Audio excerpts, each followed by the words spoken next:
L'actualité africaine est marquée par le 13e sommet extraordinaire de l'Union africaine dédié à la zone de libre-échange continentale africaine.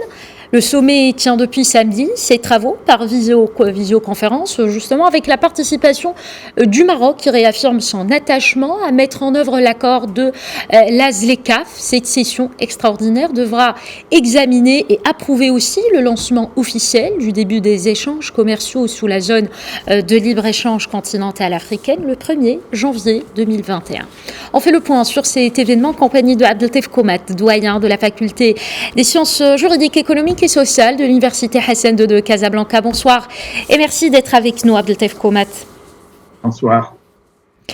Le Maroc participe donc à l'Assemblée extraordinaire de l'Union africaine dédiée à l'opérationnalisation de la ZLECAf. Où en est-on d'abord dans l'évolution de ce projet? Qu'en est-il aussi de la ratification par le Maroc de l'accord de son adhésion à cet espace de libre-échange?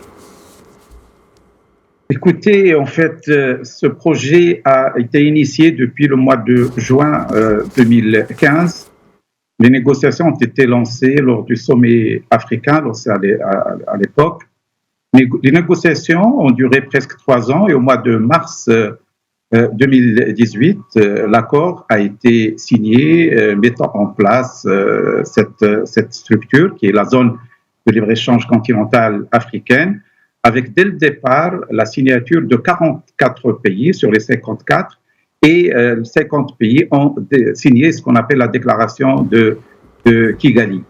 Il s'agit bien évidemment de mettre en place un des plus grands espaces d'échange commercial au niveau planétaire, avec environ aujourd'hui 1,3 milliard de population et une perspective de 2,5 milliards à l'horizon 2050, avec un PIB qui est aussi entre 2 500 et 3 000 milliards de dollars américains.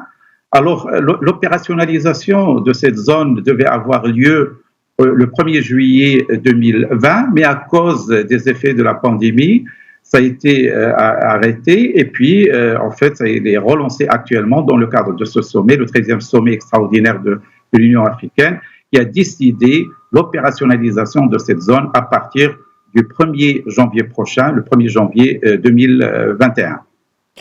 Abdeltef Komat, concrètement, quel est l'enjeu de cet espace commercial? Qu'est-ce qu'il pourrait apporter au renforcement de l'intégration économique à travers le continent? Effectivement, en fait, un des points faibles de l'Afrique, c'est sa faible intégration économique. Un rapport qui a été préparé en 2019 par la BAD, la Banque africaine de développement, par l'Union africaine et par la Commission économique des Nations unies, a noté que l'indice d'intégration générale en Afrique n'est que 0,327, c'est-à-dire à peine le tiers du potentiel d'intégration économique. Donc, il y a un très grand déficit en termes de relations commerciales entre les pays de l'Afrique. Vous savez que les échanges commerciaux entre interpays africains ne représentent que 16% de leurs échanges commerciaux globaux, alors que, par exemple, si on prend l'Union africaine, les échanges entre pays européens représentent à peu près 70% de leurs échanges commerciaux. Et également, la participation de l'Afrique au niveau de la valeur ajoutée industrielle mondiale ne représente qu'à peine 2%. C'est-à-dire qu'il y a en fait un grand déficit au niveau de l'intégration économique et au niveau de l'utilisation de tout le potentiel en termes économiques, commerciaux et d'investissement au niveau de l'Afrique. Et bien évidemment, tout cela devrait connaître une évolution à travers cet accord de zone de libre-échange, la mise en place de la zone de libre-échange, qui en fait entrevoit une augmentation de 50% des échanges commerciaux à l'horizon 2023 avec la suppression des barrières tarifaires et puis avec la suppression des barrières non tarifaires à l'horizon de 8 années, carrément doubler les échanges commerciaux entre les pays africains. Et donc tout cela, bien évidemment, est porteur de croissance et surtout porteur de possibilités d'emploi. Vous savez que en Afrique, nous avons à peu près 12 millions de personnes qui accèdent au marché du travail chaque année. Et pour que ces 12 millions puissent trouver des opportunités, des possibilités d'emploi, il faut une dynamique économique plus intense qui ne peut être réalisée qu'à travers justement ce développement partagé, ce développement des relations économiques et des possibilités d'investissement mutuelles entre les différents pays africains. Le Maroc considère depuis plusieurs années d'ailleurs le développement de ses relations économiques et commerciales avec les pays africains une priorité stratégique. Que pourrait rapporter son adhésion, l'adhésion du Maroc à la ZLECAf? Effectivement, comme vous l'avez dit, sous l'égide de Sa Majesté, depuis 2 décennies, la stratégie d'ouverture sur l'Afrique est une priorité pour le Maroc. Alors, le Maroc, aujourd'hui, il a des atouts.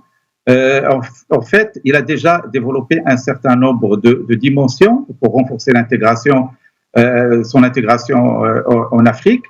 Et cela lui donnerait un certain nombre, bien sûr, de possibilités de faire croître un certain nombre de secteurs économiques. Vous savez que nous avons déjà les secteurs classiques exportateurs, qui sont l'agroalimentaire, qui est très présente en matière d'export vers l'Afrique, mais également le textile. Et puis, bien sûr, il y a les nouveaux métiers mondiaux du Maroc, tout ce qui est automobile, tout ce qui est aéronautique. Le Maroc également développe une expertise dans tout ce qui est énergie renouvelable. Le Maroc également, aujourd'hui, a une expertise dans la valorisation des matières premières.